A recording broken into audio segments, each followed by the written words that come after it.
menurut kami ini mobil layak banget buat dibeli. Ya karena selain ini model terbaru, teknologi terbaru, dan ini benar-benar mencerminkan sebuah mobil keluarga Indonesia yang sebenarnya.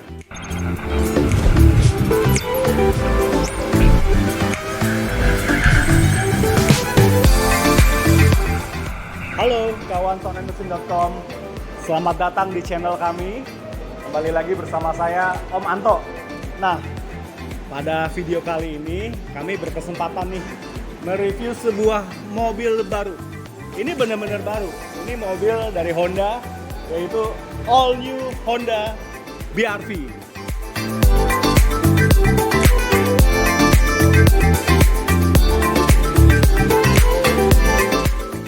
Honda All New BR-V ini baru saja diluncurkan oleh Honda nih, oleh Honda Prospect Motor di akhir September. Dan ini merupakan versi produksi dari prototipe Honda N7X Concept yang diperkenalkan beberapa waktu lalu. Ya, kawan Sound and Mesin bisa cek di website kami banyak mengulas tentang prototipe itu. Waktu itu kita menerka-nerka nih, ini pasti penggantinya BR-V. Nah, ternyata betul ya, dari segi dimensi desain nggak beda jauh dari versi prototipenya. Nah, oke, yuk kita review aja dari eksteriornya ya. Nah, Honda BR-V pertama kali diluncurkan tuh 2016 ya, tapi dia tidak benar-benar SUV. Dia mengambil platformnya Honda Mobilio yang kategorinya adalah MPV. Nah, platform mobil Honda Mobilio itu ground clearance-nya ditinggikan, lalu dikasih ornamen SUV, jadilah Honda BR-V. Nah, sekarang Honda Prospect Motor ini justru malah belum meluncurkan Mobilio terbaru, tetapi dia langsung ke Honda BR-V yang desainnya ini tuh bener-bener SUV banget gitu loh. Kalau kemarin kan Honda BR-V yang lama mungkin karena ngambil platformnya Mobilio, dikasih pernak-pernik ala SUV. Nah, all new BR-V ini rasanya nggak perlu nih. Ya, dia bener-bener nggak ada yang ornamen yang harus menegaskan saya ini sebuah SUV, tapi tidak. Dari desainnya aja nih udah kentara banget, ini desain SUV sejati ya. Gitu. Kita bahas satu-satu nih. Dari bonetnya ya. Dari bonetnya ini mengadopsi desainnya terbarunya Honda ya. Dari Honda Civic yang paling baru, Honda Accord yang paling baru. Kita bisa lihat dari tarikan desain headlampnya. Nah, wajah depannya ini juga mirip dengan SUV Honda yang ada di Amerika. Salah satunya Honda Ridgeline. Ya, lalu juga ada SUV Honda lain yang beredar di Amerika dengan ciri khas grillnya yang besar nih di tengah nih. Nah, lalu di rumah fog lamp, waktu menjadi prototipe N7X kemarin, dia ada DRL ya, LED DRL di sini ya. Tapi versi produksinya ini hanya sebatas rumah fog lamp aja dengan bahan plastik. Ya. Nah, yang saya suka nih adalah airdam nih, airdam di bagian bawah bumper. Ya, dimana ini punya BR-V ini seakan memberikan ciri khas kalau dia ini adalah Honda BR-V dengan air scuff plate yang warna silver ini. Dia tuh ada desain taring ke atas gitu, jadi seolah nih memang berkarakter banget gitu dan sangar gitu. Lalu kita lihat body keseluruhan ya. Dari samping bodinya ini jelas kalau dibandingkan dengan BR-V yang lama ini membesar ya. Seberapa membesarnya? Paling kentara yaitu di wheelbase, jarak sumbu rodanya yang lebih panjang 38 mm. Juga paling kentara yaitu di ground clearance, yaitu jarak ketinggian bodi paling bawah dengan tanah. Yang sebelumnya di BR-V lama itu 201 mm, ini yang terbaru menjadi 220 mm. Sudah gitu efeknya ketinggian bodi bertambah 19 mm, lebar bodinya menjadi bertambah 40 mm dan panjang bodinya bertambah 38 mm. Ya, benefitnya kalau bodi membesar gini, yang kita duga pasti ruang kabinnya lebih lega. Nah, nanti kita kulik ya, kita lihat ya. Terus dari sini saya mau ngebahas soal ornamen. Ini ornamennya boleh saya bilang bukan ornamen yang dipaksakan ya. Ini ada pinggiran spakboard, ya bahannya plastik warna hitam ini kalau mungkin di BRV yang dulu seolah itu hanya tempelan gitu. Tapi kalau ini seolah nih menyatu dengan desain bodinya, dengan desain rumah rodanya. Begitu juga side skirt, terus hanya tambah aksen roof rail ini saya sih suka ya. Jadi nggak terlalu rame ya, nggak terlalu terkesan dipaksakan SUV karena dia desain basicnya udah SUV begitu. Oke, kita ke kaki-kaki ya. Waktu di konsep prototipenya N7X ya, waktu itu menggunakan lingkar pelek 18 inci. Nah, versi produksinya ini menggunakan lingkar 17 inci. Ya wajar karena kan cukup ideal lah dengan dimensi bodi yang sebesar ini pakai pelek 17 inci. Rem depan cakram, rem belakang masih tromol. Nah, itu merupakan yang cukup lah untuk sebuah SUV ini ya, yang berkapasitas mesin 1500 cc.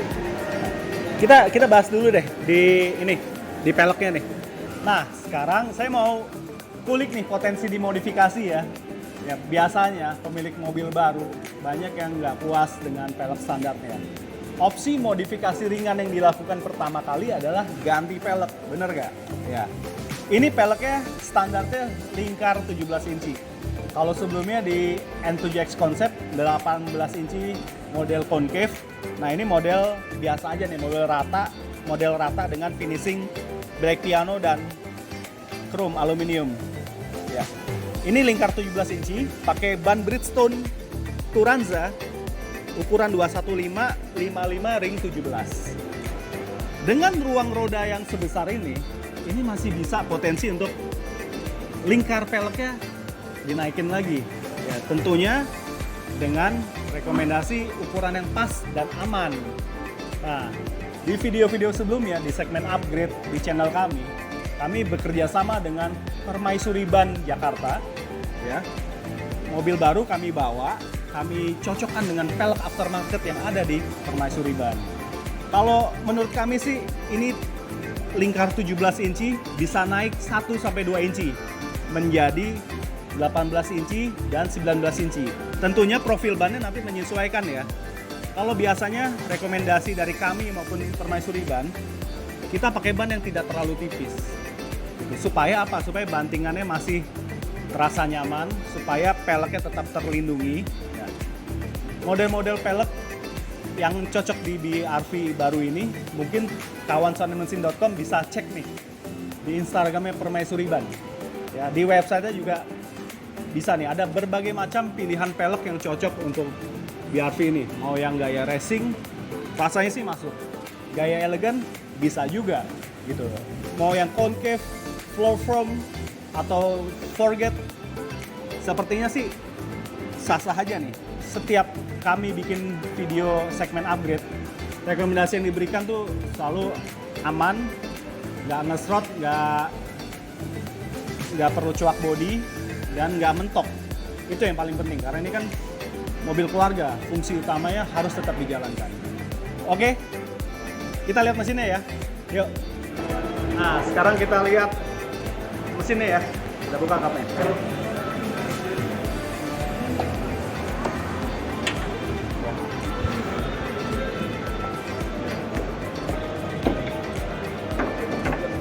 Nah, ini dia mesinnya. Oke. Mesin ya, all new BRV ini masih mengandalkan mesin 1500 cc.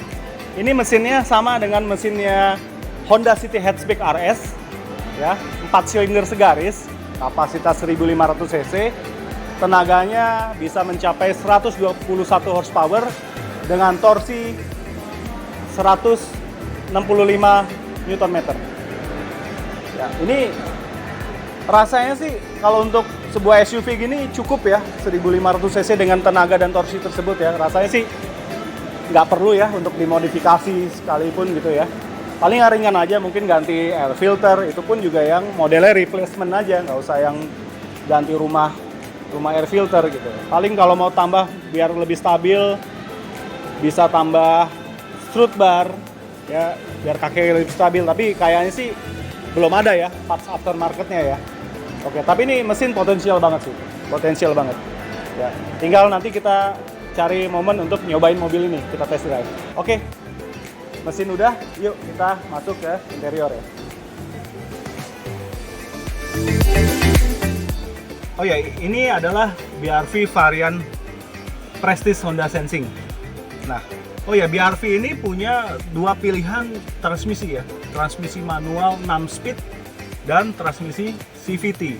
Nah, khusus yang BRV Honda Sensing ini, Prestige Honda Sensing ini pakai CVT ya. Nah, sekarang saya mau merasakan impresinya nih di interior ini. Ini cukup mewah ya. Saya senang nih joknya nih. Jok nih kayak model semi bucket ya. Jadi dia memeluk erat badan kita. Jadi kita biar, nah apalagi nih, ya saya tingginya 170 cm, headroom masih lega ya. Terus juga ini sandaran pas banget ini. Gitu. Jadi kayaknya sih nggak capek nih. Setir ya, ciri khasnya Honda nih, mewah, balutannya kulit ya. Nah ini yang paling fresh ini adalah desain interiornya nih, desain dashboardnya nih. Ini beda sekali dengan BRV yang generasi pertama nih. Setir enak.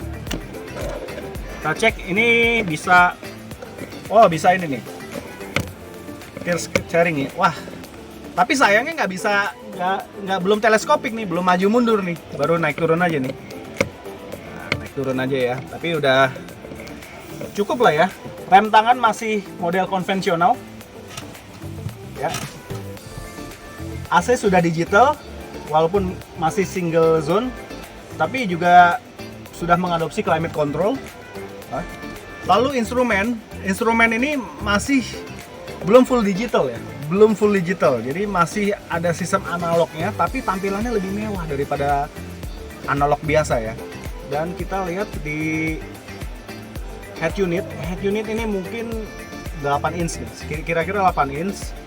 Ya, dia sudah ada fitur Android Auto atau Apple CarPlay. Ya, di sini sudah ada soketnya, dua soket USB untuk dua fitur tersebut. Ini boleh saya bilang untuk mobil kelas low SUV cukup banyak nih airbagnya. Ada 8 airbagnya nih. Di depan sendiri ada 4 ya. 4 ada di setir, di dashboard, 2 di pilar, lalu di baris kedua itu ada di curtain airbag ya, di atas kaca. Lalu yang paling belakang pun, baris ketiga paling belakang pun juga sudah ada airbagnya. Lalu bicara fiturnya nih, ini nih varian yang paling tinggi ini, Honda BRV Prestige Honda Sensing ini tuh fiturnya tuh banyak banget gitu untuk sebuah low SUV ya. Dia ada adaptive cruise control, lalu dia ada lane keep assist system. Jadi dia semi autonomous nih, bisa berjalan tanpa memegang setir. Dia tetap akan sensornya membaca jalur jalan ya, meskipun itu tidak direkomendasikan ya. Kita tetap kalau mengemudikan ini tetap harus pegang setir ya, jangan lepas dari tangan. Lalu ada lagi fitur yaitu lead car separator notification system.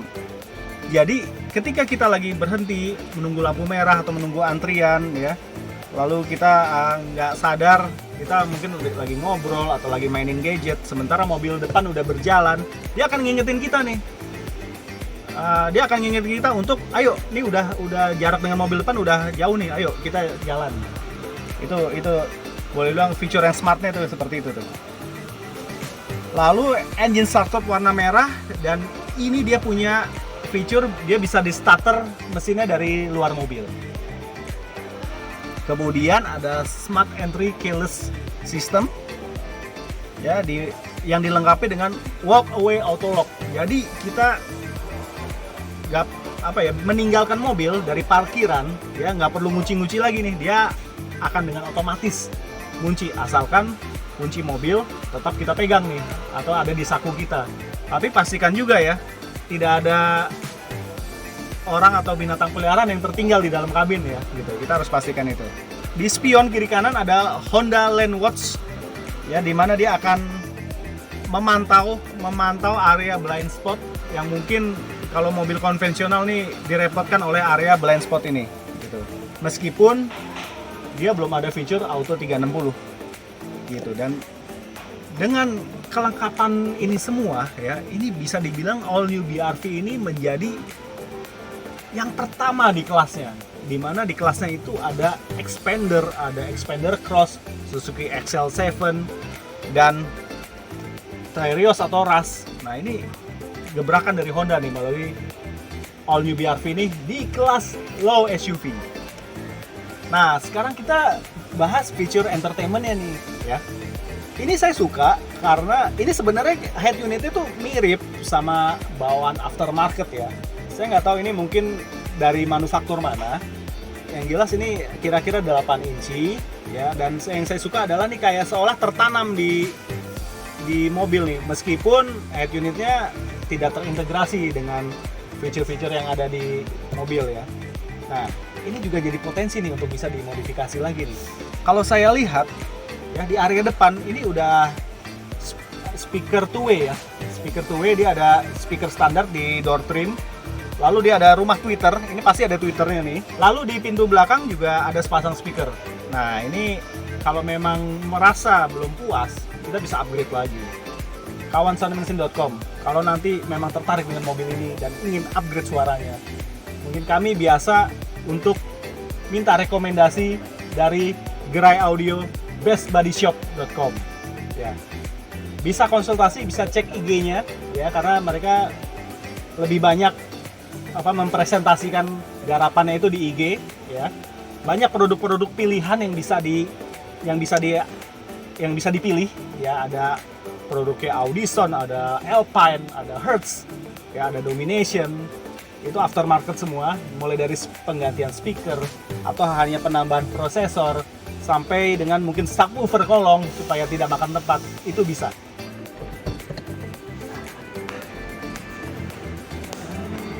Nah, sekarang kita review belakangnya, ya. Sekaligus nanti kita lihat bagasinya seberapa luas, seberapa bisa ada potensi untuk modifikasi, terutama untuk perangkat audio. Sekarang kita lihat dulu nih, ya, eksterior dari tampilan belakangnya, ya. Ini keren, ya, keren, elegan juga, modern banget. Ini di RL-nya tuh yang nggak cuma segaris saja, tapi ini ke samping, habisnya naik dikit, terus ke depan gitu lah. Ini keren, ya. Jadi apa ya? Bisa dibilang kayak Honda terkini tapi yang level atas gitu, kayak Accord, kayak Odyssey gitu. Keren banget ini. Ini juga airdamnya juga simple, ya, nggak terlalu berlebihan. Jadi sekali lagi yang saya nilai, dia nggak perlu lagi menunjukkan jati diri sebagai, ini gue SUV loh, nggak gitu. Tapi orang udah bisa menilai kalau dia adalah SUV, gitu. Oke, kita lihat, ya, isi bagasinya, ya.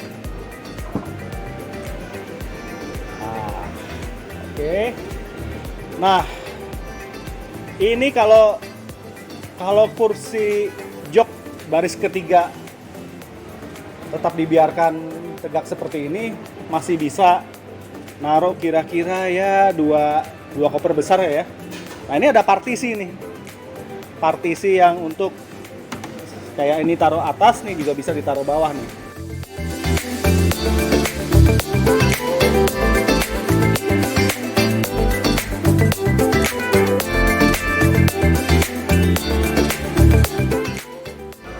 Jadi lebih lega kayak gini. Buat kawan soundmesin.com yang ingin upgrade audio, khususnya mau nambah subwoofer, masih ada ruang di sini nih. Di kiri kanan ini ruangnya bisa dimanfaatkan nih dengan mungkin bikin box baru, ya. Mungkin kira-kira ini 10 inch sih cukup nih. 10 inch dengan box yang simple, yang nggak mengganggu jok baris ketiga ini udah direbahin lagi, ya. Ini dan tetap barang masih bisa nambah, bisa muat banyak, ini masih bisa nih. Atau kalau mau opsi yang lebih simple, yaitu pakai peranti subwoofer kolong. Nah, segitu kira-kira rekomendasi kami untuk upgrade audio, tapi masih skalanya ringan ya. Dalam arti fungsi mobil masih tetap terjaga ya, daya muatnya tetap terjaga, masih bisa angkut orang banyak, masih bisa bawa barang banyak, tapi sudah ada tambahan peranti audio yang dimensinya simple, tidak makan tempat, tidak makan ruang, tapi tetap bisa mengeluarkan kualitas suara yang lebih baik dari standarnya. Nah, itu dia tadi saya udah kasih review singkat sekaligus potensi dan referensi untuk modifikasinya nih. Nah, makanya dengan segenap keunggulannya all new Honda BR-V ini, layak dibeli nggak sih nih mobil? Nah, gitu ya. Jadi kalau menurut kami ini mobil layak banget buat dibeli. Ya karena selain ini model terbaru, teknologi terbaru, dan ini benar-benar mencerminkan sebuah mobil keluarga Indonesia yang sebenarnya. Dia kabinnya lega, ya bisa muat banyak orang, banyak barang, ya ground clearance-nya juga saya yakin cocok nih untuk kontur jalanan yang ada di Indonesia. Nah, paling penting selain mobil keluarga, sebagai pehobi modifikasi kita juga bisa menyalurkan nih modifikasi untuk mobil ini nih. Ya, tadi kita udah kasih rujukan untuk pelek, untuk audio, ya yang dengan ubahan yang nggak terlalu ekstrim, tapi bisa tetap menjaga fungsinya sebagai mobilitas andalan keluarga. Oke, gitu aja review singkat dari kami ya, semoga bermanfaat dan menginspirasi. Kalau mau tanya-tanya boleh silakan komen di kolom komentar. Suka video ini silakan likes dan subscribe ya, lalu sebar sebanyak-banyaknya video ini ya. Oke, selalu ingat ya, subscribe channel kami Sound and Machine di YouTube supaya channel kami semakin berkembang. Sampai jumpa di video-video selanjutnya. Salam sehat selalu. Ciao.